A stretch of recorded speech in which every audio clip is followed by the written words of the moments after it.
Hello, everyone, and welcome this evening to the Festival of Change event. My name is Jack Castledine, and I'm a stewardship officer here at the university within the Daro team. It's lovely to see so many people joining with us this evening. So welcome. And I saw that there was a good number of people in the chat, and feel free to introduce yourself in the chat if you wish. Say your name and where you're joining from, whether the UK or abroad. And of course, good evening to those who are joining from the UK, and good morning, good afternoon, or good evening to people who are joining from outside of the UK, depending on your time zone. So I will briefly introduce a few points of housekeeping, and then we'll be able to get onto the talk from Dr. Paige Emmerich. So a few points that I would ask is that you are welcome to keep your video on throughout. It'd be lovely to see all of the assembled people who have joined. Please have your microphone muted. I think that has happened by default for everyone who's joined. But if you do see that your mic is not muted, could you either mute it, or a member of our team who is monitoring the chat will be able to do it for you. Beyond that, you're welcome to put any questions that you might have in the chat, which can be accessed from the top bar at the top of the screen. Feel free to put those in there, and we'll select a few to be able to go through at the end of Paige's talk. And the only other thing I would say is that please give us a moment or two as we go between speakers and slides. Hopefully technology won't let us down and have a delay, but we never know. And I believe that's everything as far as housekeeping. So without further ado, I'll pass over to Dr. Paige Emmerich for her presentation, Monarchy on the Move, Royal Visits in Late Georgian Britain. Over to you, Paige. Fab. Thank you, Jack, for a very kind introduction, and thank you everyone for joining this evening and taking some time out. It's lovely to see so many of you on the call. So I'm just gonna start sharing slides. Just bear with me 1 second. Yeah, fab. I can see some nods. There we go. Okay, so thank you. I'm going to talk to you about some of my PhD research that I've just finished off last year, looking at royal visits in late Georgian Britain, so focusing on George III and George IV tonight. So hopefully some of you might be familiar with that kind of time period, late 18th, early 19th century. So for as long as the monarchy has existed, it has been necessary for the monarch to travel. For medieval kings and queens, the need to progress the length and breadth of the country was a prerequisite to gaining and maintaining their throne. When the Tudors came to power, they transformed royal travel into sweeping, elaborate displays designed to emphasize the monarchy's political power and eminent position at the top of society. The 17th century saw the Stuarts largely continue and expand upon much of the ceremony and pageantry that the Tudors had established. Up until here, conducting a royal progress was nearly an annual occurrence, often linked to escaping plague-ridden London. So why then, in the early 18th century, with the accession of the Hanoverian dynasty, did these visits tail off almost completely? The 1701 Act of Settlement prevented any Catholic from inheriting the British throne, and upon Queen Anne's death in 1714, over 50 people next in line were passed over in favour of the distant Protestant Hanoverian family, which saw George I become king. The importation of a ready-made foreign dynasty did, however, come with challenges. George I and his family could not rely on decades of currying favour with courtiers, and instead had to spend time assimilating into British culture and consolidating their power. With the court now firmly based in the palaces in and around London, this removed the need for the monarch to go out on progress. Instead, both George I and his son, George II, much preferred to travel back to their native Hanover, undertaking 5 and 12 trips respectively. Their only travel around Britain, therefore, was between London and the harbours to board or disembark their ships. Indeed, George I died en route back to his beloved Hanover in 1727, and it was thought more fitting to bury him there in his homeland than to bring him back to Britain. Consequently, despite their appearances within London, much of the country was prevented from seeing the new royal family. This not only made it more difficult to build positive relationships between the public and the monarchy, but also in part helped to fuel Jacobite rebellions which sought to overthrow the Hanoverians and restore the Stuarts to the British throne. After an absence of royal travel for nearly half a century, with his accession in 1760, George III therefore had the opportunity to re-establish and remodel the format and protocol of royal visits for a new generation of royalty, courtiers and society. Admittedly, it would be some years into his reign before he would start this process, as he was somewhat preoccupied in the early years, raising an ever-growing family with his new bride, Charlotte of Mecklenburg-Strelitz. Political crises at home and abroad, not least ministerial instability and a stumbling economy, the American Revolutionary War, and the fallout from the French Revolution similarly demanded his attention. After a slow start, however, George III started to embrace travel from the late 1770s, undertaking it with greater frequency in the following decades. The image of George III, however, has long suffered from association with two episodes in his reign that have dominated above all others. To modern audiences, George has simplistically been categorized as the Mad King due to his several bouts of mental illness throughout his reign, or else as the king who lost America. To American readers, he has gone down in history as a tyrant who blocked the way to American independence. Such tropes have been all the harder to dismantle within the broader public's consciousness due to recent retellings of historical events and George's life through the popular culture mediums of theatre and film. Entertaining though they may be, Alan Bennett's play and later film, The Madness of King George III, and Lin-Manuel Miranda's musical Hamilton, and the recent Netflix drama series Queen Charlotte, A Bridgerton Story, only add to the often repeated cliches about George. Confirming the axiom that every Hanoverian king disliked his son, George III and George IV endured a strained relationship, and consequently George IV actively strove to be different from his father in nearly every way. With his long tenure as Prince of Wales for almost 60 years, George IV spent time in search for pleasure and entertainment amongst friends and mistresses at the theatre and racecourses, fighting for a military role and trying to gain monarchical powers during the Regency crises. Due to these personal traits and behaviours, George IV has also not fared much better in the public consciousness by being repeatedly characterised as the playboy king in waiting and an inept monarch. Within the popular culture, he has been lampooned as the dim-witted fop in Blackadder III, or merely reduced to the fat one in Horrible History's retelling of the Hanoverians. George IV's cultural and artistic patronage, however, was one of the redeeming features of his personality and reign, and has consequently attracted considerable attention. As part of this, George IV's royal tours would also shape how contemporary audiences understood him.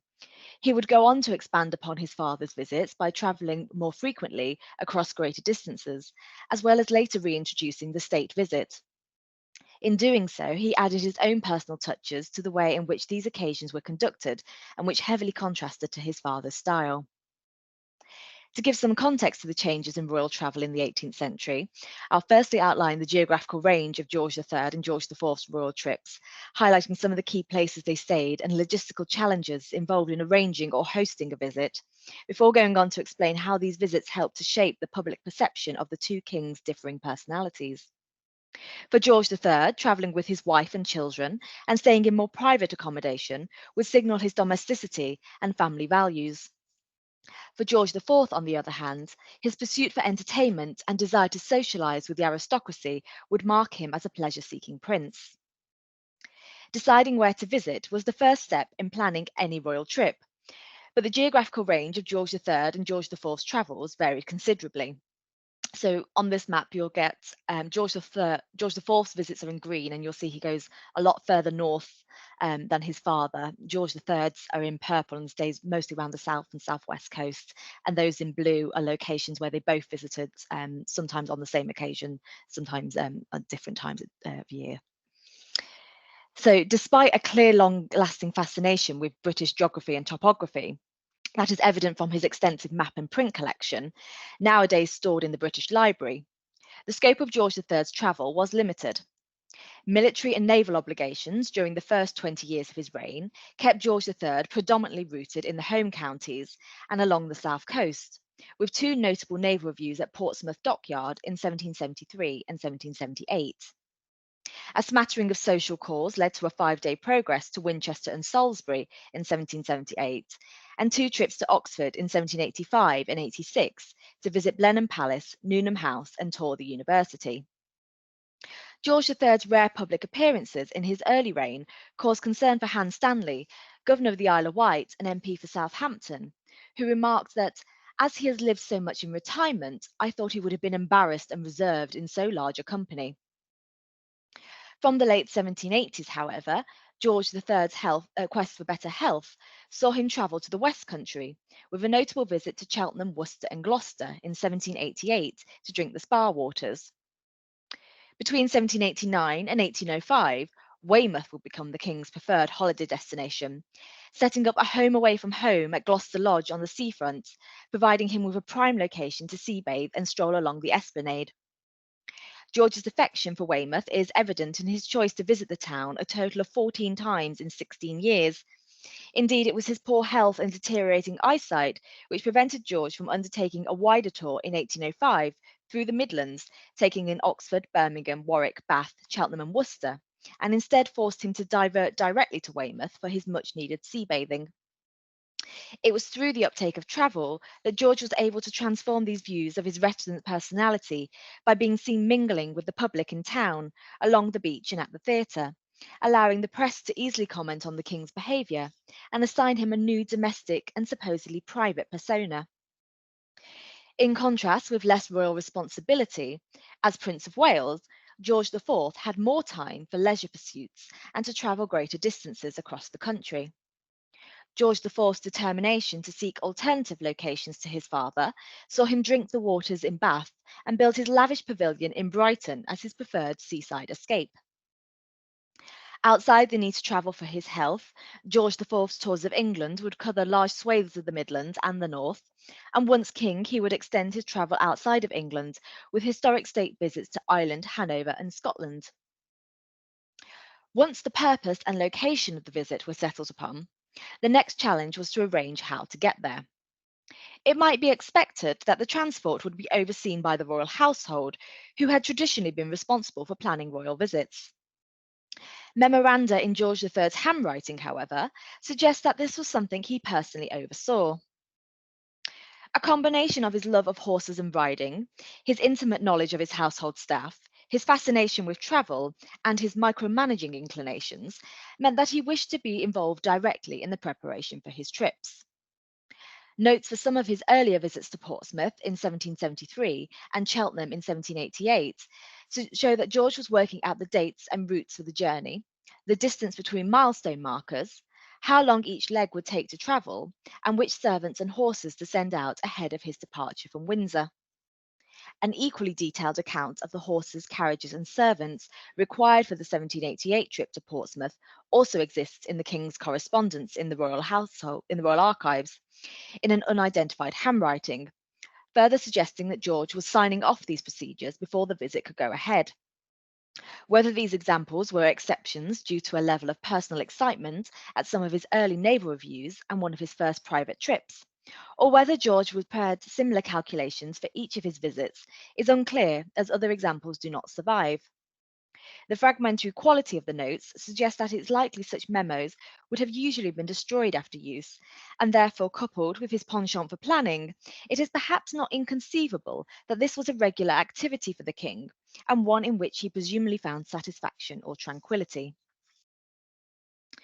George was not only particular about the route to take on his journey, but also which horses were to accompany him. In his planning notes for Cheltenham, he specified which of his personal riding horses he wished to take with him. Amongst them was Sturdy and Pleasant. Choosing specific horses to take with him suggests he anticipated an element of leisure pursuits. George was known for going riding in the countryside before breakfast almost every morning, when both at home and away. It was not just a question of choosing the most efficient horses to get to the destination speedily, but also of ensuring that there was a selection of different breeds to undertake a range of tasks. Post and coach horses were used specifically for their strength and speed to fulfill the bulk of the journey, whilst the sprightlier hacks and Queen Charlotte's bays were reserved to draw more quietly in a regal procession into town. The precise number of horses required for any one trip varied, but references within George's own calculations suggest at least 21 horses were selected to go to Cheltenham and another 23 used to travel to Portsmouth. On the arrival into Blandford in 1789, the Sherborne Mercury reported the royal party travelled through with 14 carriages and 6 outriders, with the carriages typically being pulled by either 4 or 6 horses each. Whilst this may have been a smaller retinue than the public expected, it does underline the scale of equipment and horsepower needed to transport dozens of courtiers and attendants across the country. Yet, even with over 200 horses and numerous coaches in the royal mews to choose from, it was still necessary to occasionally hire coaches and horses to ensure the journey was completed on time. The need to send servants out ahead to be ready to receive the king at the destination meant it was often necessary to rely on other public horses and coaches. For aristocratic travel, it was not uncommon for horses to be hired for part of a journey or even sent back home once their owner had reached their destination to save on the costs of maintaining them for the entire trip. By staging his horses at intervals along the routes and swapping over his grooms and postilions, George hoped to make a swift and efficient journey. Once in town, he sent his surplus horses back home to save on stabling costs and lack of space within urban areas. The need for fewer horses once at the destination also fits with George's style of travel, preferring to base himself in one location and make short excursions to the neighbouring towns or nobility's houses, rather than be on a constant progression across the country with a larger retinue. It meant that George had the little need to maintain a vast stable for several weeks. This smaller court and the lack of any outward show of magnificence through coach decorations demonstrates a certain mundaneness of travel. George's methodological approach showed he simply aimed to reach the destination as quickly as possible, rather than exploiting travel as a display of the monarchy's wealth and power, as much earlier kings and queens had. Once the planning for the journey was arranged, choosing where to stay in that location held great social and political significance. Visiting courtiers' country houses remained an important part of any trip's itinerary, and one that George III and Queen Charlotte continued to enjoy and uphold. However, with his general shift to a more domestic and private style of visit, George III shortened the length of time that the royal party stayed in these country houses. Rather than staying for an extended period of several days or even weeks, as was customary in the Tudor or Stuart progresses, the royal family tended to pay a day visit to their aristocratic friends, to tour their estate and have dinner, and then return to their own lodgings within the neighbourhood. On the few occasions when George III and his family took an extended stay at a country house, it was because the house was already vacated to allow for relative privacy. For example, the Earl of Falkenberg offered his empty lodge in Cheltenham for the King's recovery of the summer of 1788, and in the following year, the royal party resided at Saltram House in Plymouth for nearly a fortnight, as its owner Lord Boringdon had died the previous year. If an overnight visit was required, they would normally only stay for 1 or 2 nights to break up the journey to the next location, as was the case at Longleat House and Tottenham Park in Wiltshire on their return journey to Windsor in 1789. These shorter visits to country houses meant that George and Charlotte could still fulfil the ideal of a polite couple and indulge in their personal interests in the arts and science by viewing other people's collections, but without burdening their hosts economically or socially for a prolonged period. George III's desire for practicality above anything else when travelling was noted by court contemporaries, including Fanny Burney, Keeper of the Robes at court. When travelling to Cheltenham, Burney remarked in her diary on the modest size of her rooms and noted only the most important members of the entourage could be housed with the royal family at Valkenburg Lodge. On this occasion, the royal family was attempting to travel with as small a suite as possible for convenience and enhanced privacy, especially given the delicate nature of the king's health at this time. This reduced mode of travel projected the notion of an ordinary family travelling for rest, relaxation, and to enjoy each other's company. Although this image was widely greeted with approval by members of the public in the localities, evident in huge crowds lining the routes and the erection of triumphal arches along the roads, seemingly some members of the court were yet to fully accept this pared-back style of visit. Again, in the following year, on the inaugural trip to Weymouth, Bernie was quick to criticise her cramped living quarters. "My bedroom is in the attics. The house will only hold the females of the party. The two adjoining houses are added for the gentlemen, the pages, some of the other suite, cooks, etc. But the footmen are obliged to lodge still further off." The houses in question were obviously not designed to accommodate an extensive household, but nonetheless, George III made his choices based upon location and accessibility to the amenities he needed, such as the sea and esplanade, rather than suitability for his courtiers. The constraints on the household continued during the royal family's annual visits to Weymouth, where in 1794, George was similarly concerned with the accommodation details, as he noted the number of rooms required for him, Charlotte, and his daughters. George appeared to not only limit the number of bedrooms to be used, but also to curb the number of servants to be taken down to the coast for them, requiring his 4 daughters to share between them 2 rooms and 2 servants. Such choices contributed to the image of the royal household, and with it George's kingship, as one of necessity and frugality rather than splendour and excess. George III's preference for travelling with a small family unit in pursuit of privacy was further discernible through his unwillingness to entertain large parties or maintain regular court routines when away, such as levees and drawing rooms. This uncertainty over how to prepare the accommodation for the king, according to the king's wishes, was also evident in the correspondence of servants of houses that George rented. During an unexpectedly prolonged stay at Saltram in Plymouth in 1789, John Lee, a gentleman of Exeter and friend of the Parker family, issued several letters in quick succession to Frederick Fritz Robinson, the brother-in-law of the recently deceased Lord Boringdon, to secure the most accurate advice for preparing Saltram ahead of the royal family's arrival.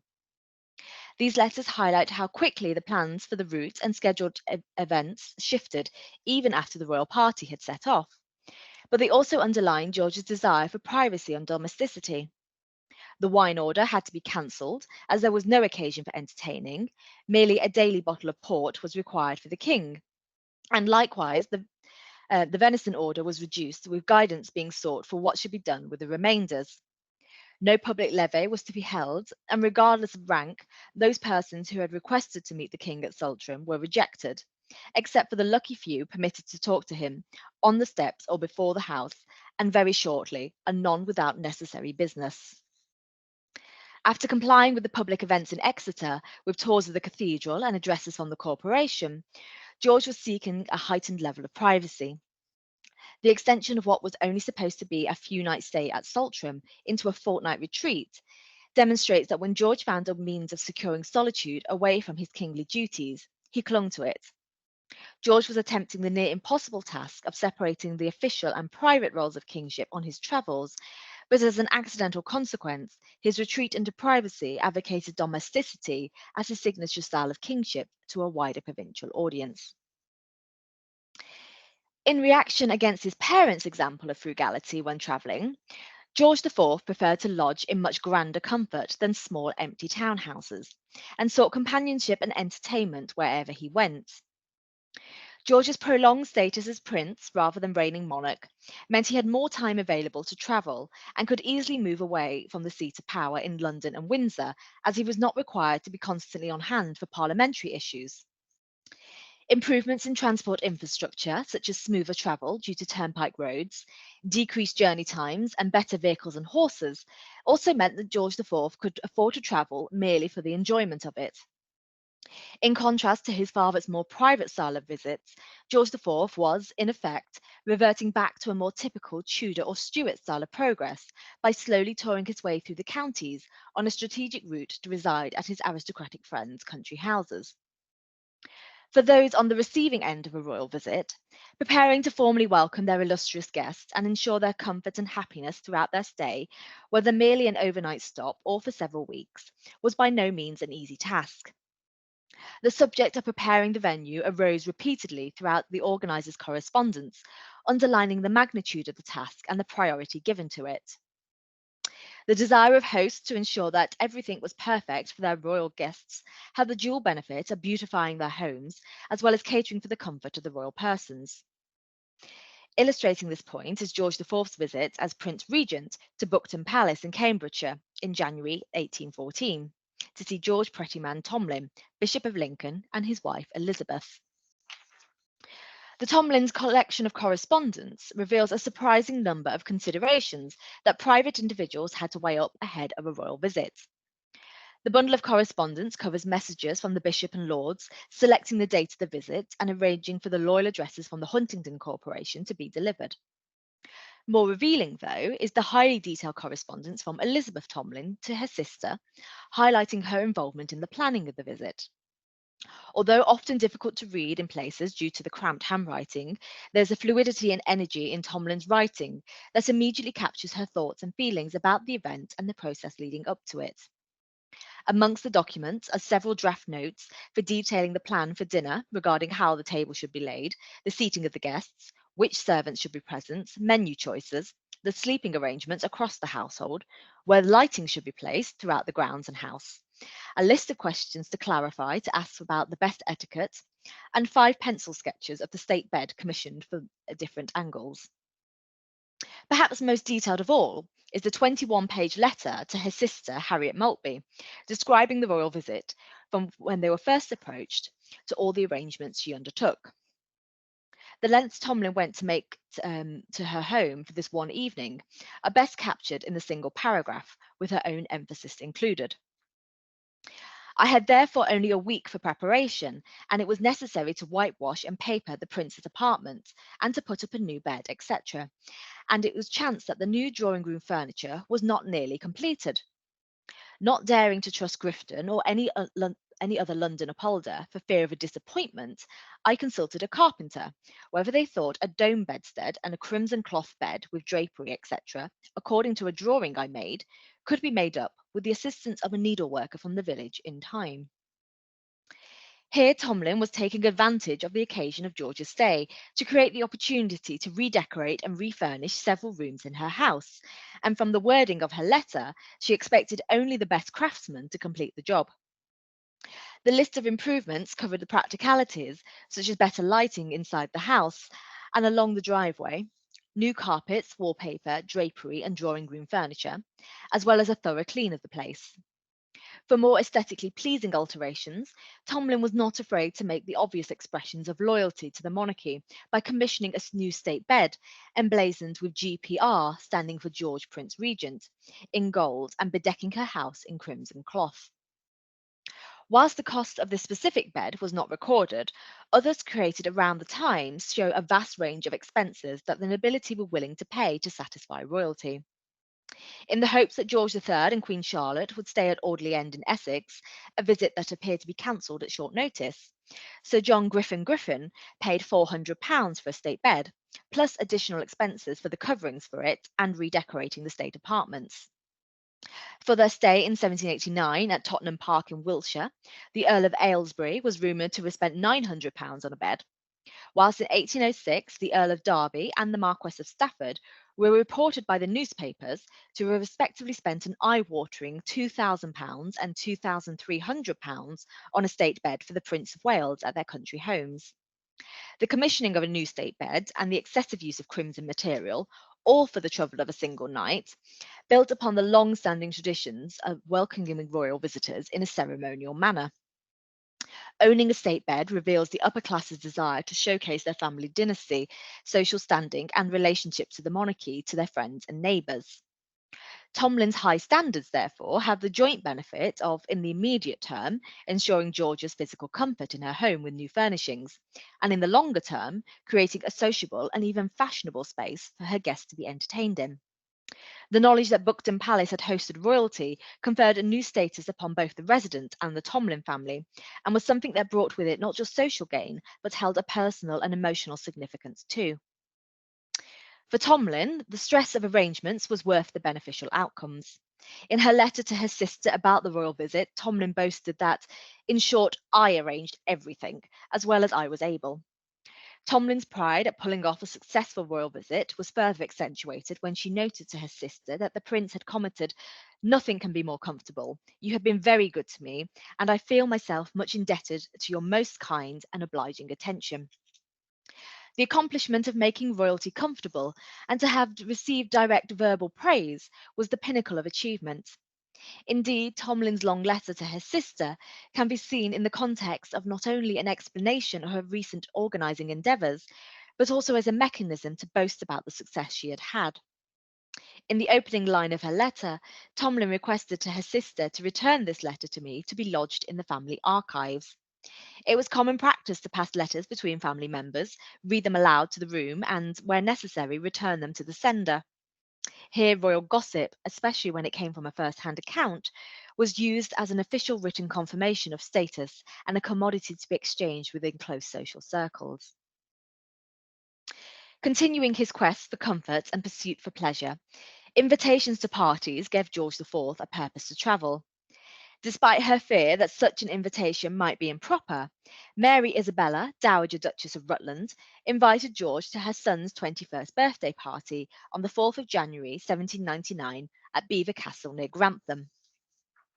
In order to help him make up his mind regarding the invitation, the Dowager Duchess sent a list of persons expected to attend, advised him to arrive a day or two in advance due to the bad weather and poor quality of roads around the castle, and warned him of the need to dine at 5 o'clock due to the early winter's night. The physical condition of the castle was such a concern to both the Dowager Duchess and her son that they both felt the need to separately inform George of the dreadful dilapidated state of the old castle in the apartments and the rotting state of this old pile, in the hope that it would not prevent him from coming. Although by the late 18th century the nobility might have become uncertain regarding the correct protocol for inviting royalty to their homes, they nevertheless were acutely aware of the need to provide an impressive setting to entertain the heir to the throne. His fondness for the young Duke and his friendship with the Rutland family, plus the excuse for a grand party, was enough of a magnet for George to accept the invitation and make a special trip to the Midlands in the middle of winter. George was also able to use the party as a pretext for calling in to see another friend in the neighbourhood, the Earl of Moira, at Donington Hall in Leicestershire. By widening the geographical scope of his tours, George could ensure that he saw as many friends as possible within one trip, and thereby extend his pursuit of leisure and social activities. Some members of the aristocracy easily secured royal visits to their home through being suitably located along the road network or due to an already formed mutual friendship. Others, meanwhile, had to try harder to attract royalty in the hope that securing a visit would elevate their own status at court, or that they could use the occurrence as one-upmanship in elite circles. One of the most persistent petitioners was George Coventry, the 6th Earl of Coventry of Croom Court in Worcestershire. The Earl of Coventry had already had the honour of hosting George III, Queen Charlotte, and the 3 eldest princesses at Croom in 1788, when they called in to see him, dining lavishly on salmon, lamprey, venison, carp, and enjoying a tour of the house and estate. The visit on this occasion was merely a passing call as part of the royal party's extended trip to Cheltenham and the surrounding towns, but that did not deter at least 500 horsemen, women on horseback, and the most motley group conceivable, along with a reported further 4,000 people on the lawns turning up to glimpse the royal family. Despite hosting the king in 1788, the Earl of Coventry was not content with a single royal visit, and he continued to chase the Prince of Wales to pay him a visit too. A letter sent to the Earl of Coventry by the Prince of Wales equerry, Sir Benjamin Bloomfield, on the 6th of July, 1800, stated that George would have very great pleasure in making a visit to Croom, should his tour take that direction. George's habit of conducting wider tours of the Midlands and north of England and residing at local country houses for convenient accommodation was already well established by the turn of the century. As previous Lord of the Bedchamber to George III, the Earl of Coventry was clearly favoured by the monarch and was hoping to also obtain the favour of the Prince of Wales to extend his royal privilege into the next generation. Letters like this highlight how individuals attempted to influence the planning of royal tours in the hopes that their houses would be included in the itinerary, and with it the chance to curry favour with royalty in private. Perhaps in his insistence to be opposite of his father, both politically and monarchically, and not wanting to inherit any of George III's court favourites, the Prince of Wales did not take up the invitation to visit Croom and bestow an additional prestige upon the Earl of Coventry on this occasion. Refusing to be downhearted with rejection in 1800, the Earls of Coventry would prove persistent in their quest for a second royal visit. In 1815, another invitation was extended to George IV, now Prince Regent, to visit Croom as part of his tour by the new generation, George VII, Earl of Coventry. Again, Bloomfield, on behalf of his master, had to decline due to having already made engagements to visit the Marquess of Winchester. Again, the following year, 1816, the new Earl of Coventry invited the Prince Regent to stop at Croom on his tour, and again George, while professing himself flattered at the offer, had to decline due to fearing that, upon his approaching tour, the direction of this time will not allow him to do so this season. The repeated invitations extended by the Earls of Coventry provide a clear indication of the increased status attached to hosting royalty, which the Earl continued to desperately chase.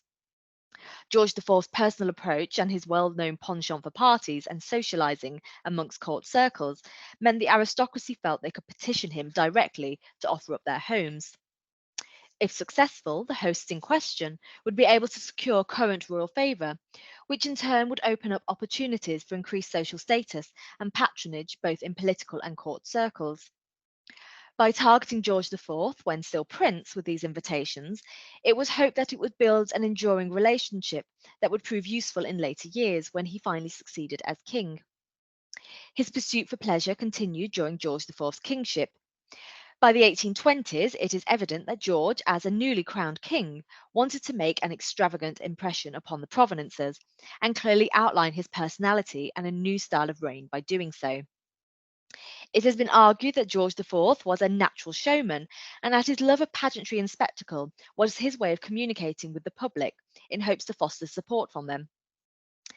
The state visits to Dublin in 1821 and Edinburgh in 1822 were not only a historical precedent, as a British monarch had not visited either location for centuries, but also marked a return to the grandiose pageantry and performance of the monarchy, which had shaped George's personal conception of kingship.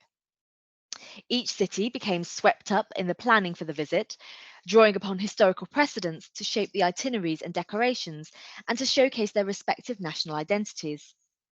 The re-establishment of the state visit emphasised the break from George III's style of travel, but in reviving earlier practices aimed to also assert the long history and stability of the British monarchy. With the visits to Dublin and Edinburgh, George IV continued his preference for residing with friends rather than setting up court at the royal residence in the city. In Dublin, he firstly stayed at the Viceroy's Lodge in Phoenix Park before moving on to Slane Castle to stay with his mistress, Lady Conyngham. Similarly, in Edinburgh, rather than residing at Holyrood Palace, George stayed a 20-minute coach journey away at Dalkeith Palace, the home of the Duke of Buccleuch. Holyrood had not been used as a royal residence since Bonnie Prince Charlie seized it in 1745 during his campaign for the British throne. But more recently, the Comte d'Artois, the future Charles X of France, had remained there during his exile between 1796 and 1803. As such, the palace was left in a state of disrepair prior to the royal visit of 1822. Despite renovations costing £4,859 and a penny in preparation for the visit, Holyrood was still rejected as the overnight accommodation for the king, with the modern comforts and privacy of Dalkeith being a bigger draw for him.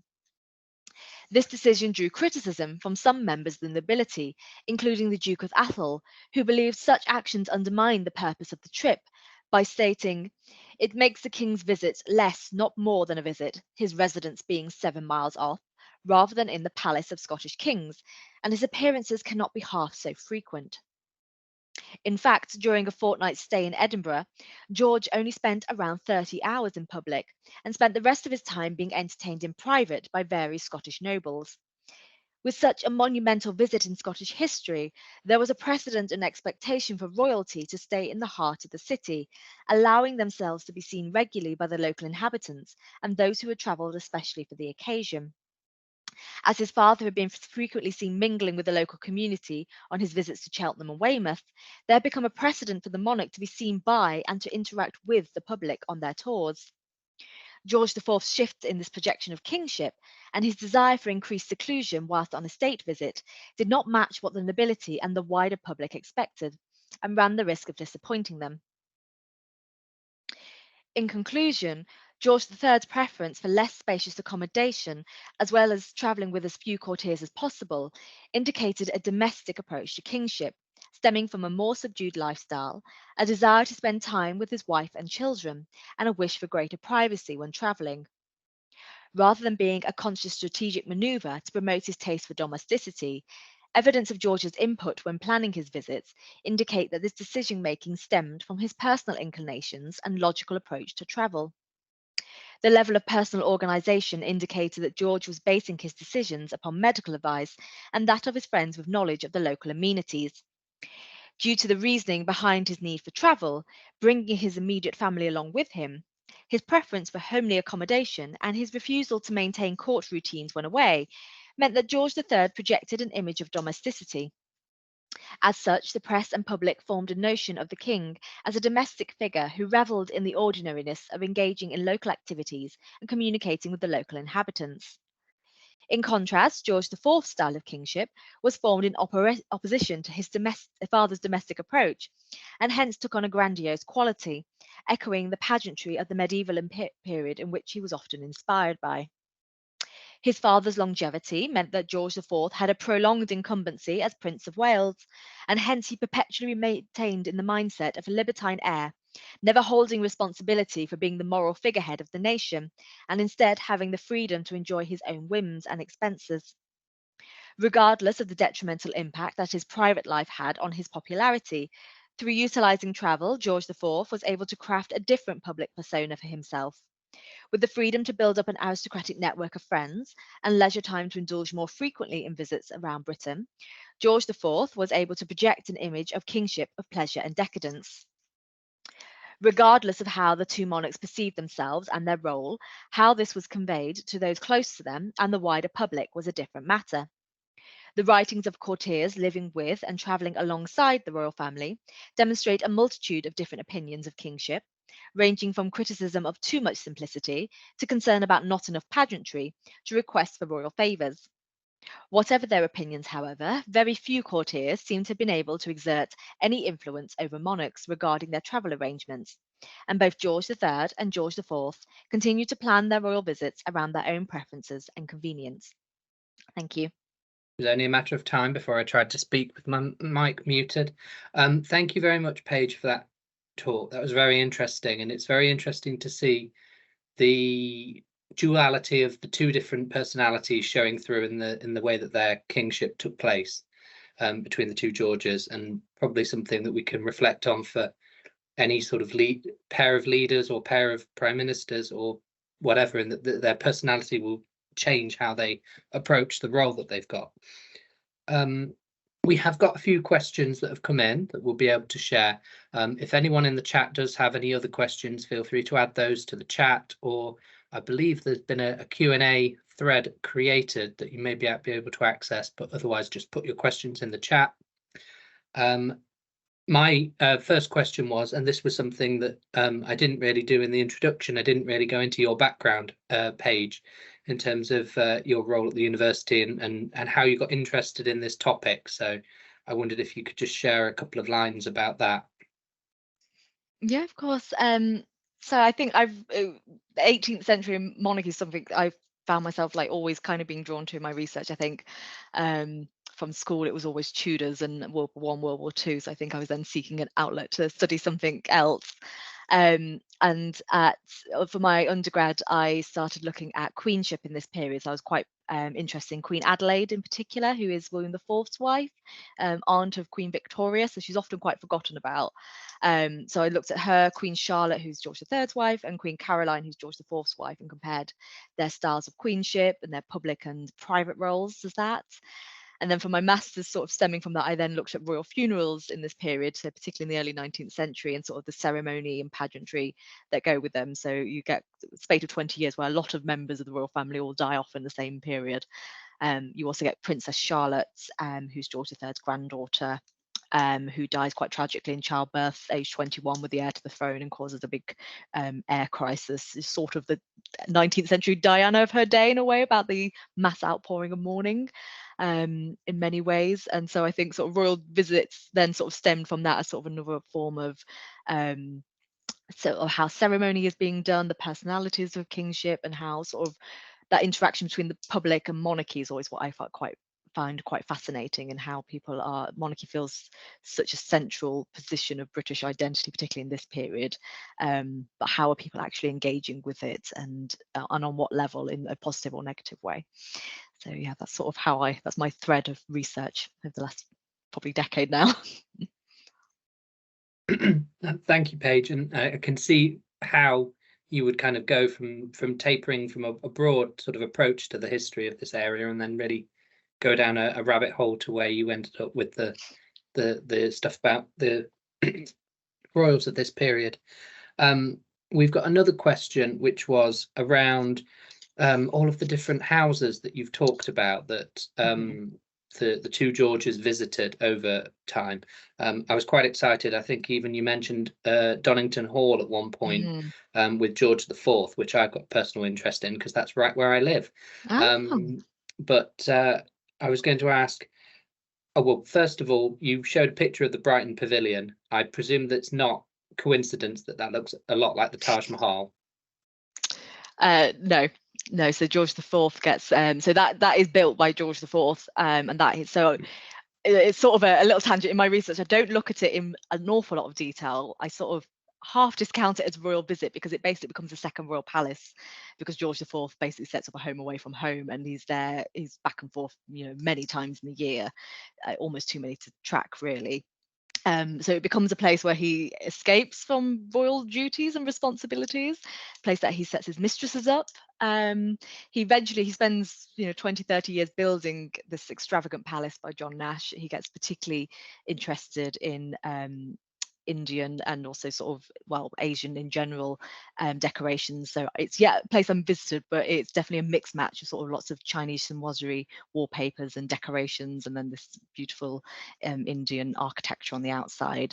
But he does fall out of love with it eventually, sort of towards the latter end of his life, sort of the late 1810s, 1820s. He stops visiting altogether by 1827 and becomes quite a recluse in the last few years of his life. He just sort of holds himself up in Windsor.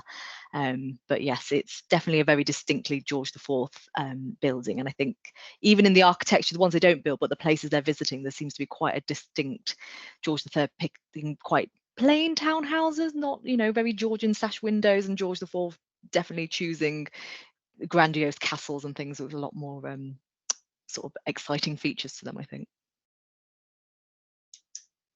Yeah, I mean, certainly seeing the photo, it was a very striking building. So I got a follow-up to that, which was around the places that you're talking about whether they're sort of accessible to the public or if they're in private hands now.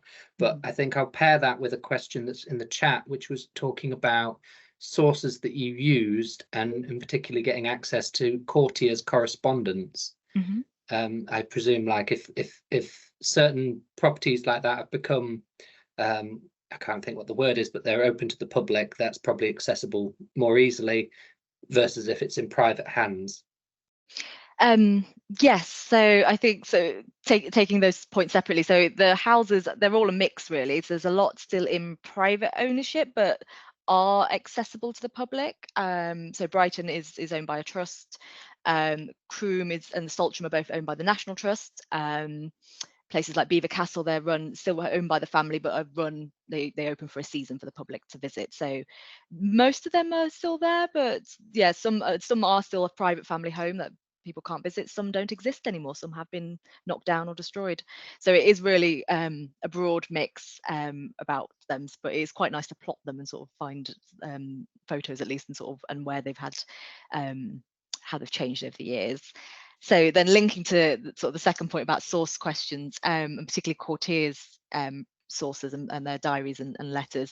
Again, it's a really mixed bag. So most of them, if they do survive, so there's quite a lot of published editions. So Fanny Burney in particular is a well-known source that there is, people have trawled through her diaries and made a very handy published book that's a lot easier to flick through, and you can find certain references.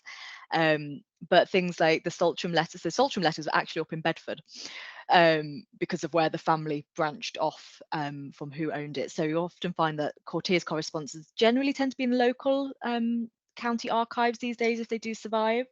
There's a lot of trawling through vast majorities of them, trying to find like certain dates and see if the visit was mentioned in letters. Sometimes it's a very fleeting example. Sometimes Tomlin's is a very unusual example of how detailed it is.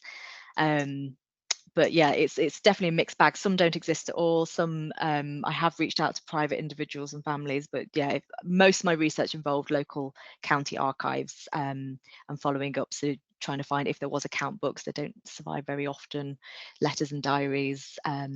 Very occasionally, if there's sort of like a cartoon sketch of the visits or something of that similar period. So I've got I do a very wide net of trying to get sources about royal visits in this period. It's interesting to find that there's a real range in where you can get the sources from for your research from. Yeah. I know, because I've got a history background, it can be surprising where things turn up. Yes, I've done quite a lot. It's a very fun project that I've got to visit a lot of not all, but a lot of the places that they visited, and felt like sort of following in their footsteps a little bit and trying to trace them. And it's quite nice when you do get to visit particularly certain towns like Weymouth and things. So obviously geography changes a little bit, but at least you sort of get a sense of the feel of what it might have been like 200 years ago, and how the said streets were laid out, and where the local church was to where the house would have been, and all that kind of thing. So yeah. You touched on kind of modern day portrayals of the two Georges. So a question around, well, there's mention of the Queen Charlotte Netflix drama already, if you have any thoughts on that. But I suppose also, do you have any favourites or real anti-favourite portrayals of the two Georges in media that really strike you as very inaccurate or very unfair? That's a really good question. So I think probably like most historians, I think whatever your particular period is, and when you start watching historical dramas, I think I have a little bit of a love-hate in that as a piece of entertainment, I think the Netflix drama, and I am a fan of Bridgerton, I do like a nice 18th century period costume drama, is sort of my guilty pleasure. So as a piece of entertainment, and I think as a piece of engagement to sort of raise awareness about a period of history that's often sort of particularly overlooked. I think particularly sort of school curriculum wise, as I say, it's a lot of Tudors and a lot of 20th century. I sort of commend them on that. I think as watching it, knowing the level of detail I know about the period, I do sort of sit there with sort of gritted teeth going, that's not right, that's not right, that's not how it was. But yeah, I do try to put that aside just to like enjoy it for the entertainment piece that it is. I think for ones more about George III and George IV, I think which one's good? I've got to admit, when I saw Hamilton I knew nothing about it, and I did laugh out loud when George III comes out. And when I've taught school children and sixth formers about this period, it is a very good way of engaging using George III through song and how comical he is. I think it's I don't think it's a fair representation of him. I think it plays into a lot of tropes, but that's kind of the point of him in that musical, and it's a very American point of view of them. But I think, yeah, sometimes I think that compared to the madness of King George, it's obviously a lot more political, but you sort of got two sides of how deep a knowledge you want to go. So I don't think there is a perfect portrayal of George III or George IV in media, but I think they're useful ways in, is how I sort of sit on them. Yeah, I can see that, and I can certainly appreciate the idea of history at school. You kind of leapfrog, you go from Romans to Tudors to Victorians and then the Blitz, and there's a lot of interesting stuff in the middle that gets overshadowed or overlooked. So we are running a little short on time, but there are two interesting questions that I want to try and get to before we part ways. So the first question is around what learning points we can take away from your studying of this bit of history and understanding the two Georges. What could we maybe apply that to leadership and monarchy in the 21st century? That's a really good question. That's a very deep honestly that could be a whole new thesis. I was going to say that. I don't know if I can answer that in a few minutes. Yeah. I think from this, I think it's sort of what you're touching on earlier is how much personality does changes leadership, changes, well, in this case monarchy, but I suppose politics more broadly, in how people are behaving and reacting, and their like or dislike of people at the top. So I think I've always thought, and it's one of those you can't, you're never going to find the letter to prove it, but I think George III particularly with his royal visits, wasn't doing this as a strategic maneuver. I think he was going to places that he liked because he was particularly around his health, he wanted some time away, he liked going with his wife and children. It was what he wanted to do, and because it generally didn't have a bad backlash against it, no one told him not to do it. So I think by consequence of that, you've got quite an engaged king, someone who is fascinated by people and farming and all mundane things and just wants to have a conversation with his public. So off the back of that, he's getting quite good PR, and is very, particularly the second half of his reign is really revered. And I think then as his health declines and he spends sort of the last decade basically shut up in Windsor Castle, he stayed frozen in time for the rest of the people who he was this lovely king who went to talk to people, whereas George IV at that point is then conversely doing the opposite and making very bad decisions about spending too much money and having a very frivolous lifestyle. So I think from that, I think there's a lot around media. I think you're getting particularly the newspaper press is really starting to take off in the late 18th century, early 19th century. And I think although our media looks very different to it today, there's definitely inklings of how personalities are portrayed through that and sort of the power that has in mass communication. Obviously, we have internet and social media. It's a lot quicker, a lot immediate than it was the 18th century, but the booming of the newspapers was probably maybe not too dissimilar to the boom that we're having in its own context. So yeah, I don't know if that's fully answered it, but yeah, there we go. I think that's a very admirable attempt with the amount of time that we've got for you to answer that question. And you touched on another question that I won't go to now, but I was going to ask you about how the media of the day kind of would take the kind of the personalities of the Georges and their visits and how that could be used. And with you saying about newspapers, that obviously was something that was going on at the time. The press could utilize that. So I'll give you a final question, which a very short answer of which George would you rather have visiting if you were a homeowner? Oh, definitely George III. He's a lot less maintenance.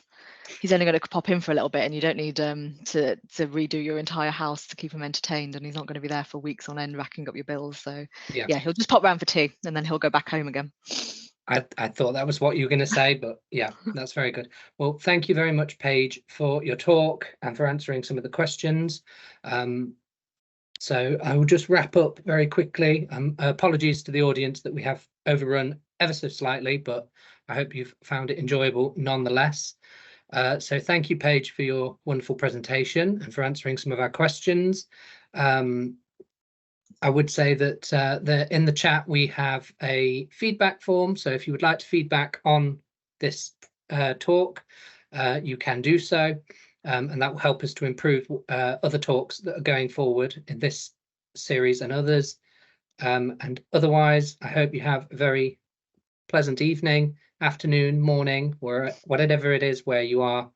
And do feel free to stay in touch with the alumni team for other events and what we put on our social media on Facebook, Instagram, and LinkedIn. Otherwise, thank you very much for joining us, and we look forward to seeing you next time.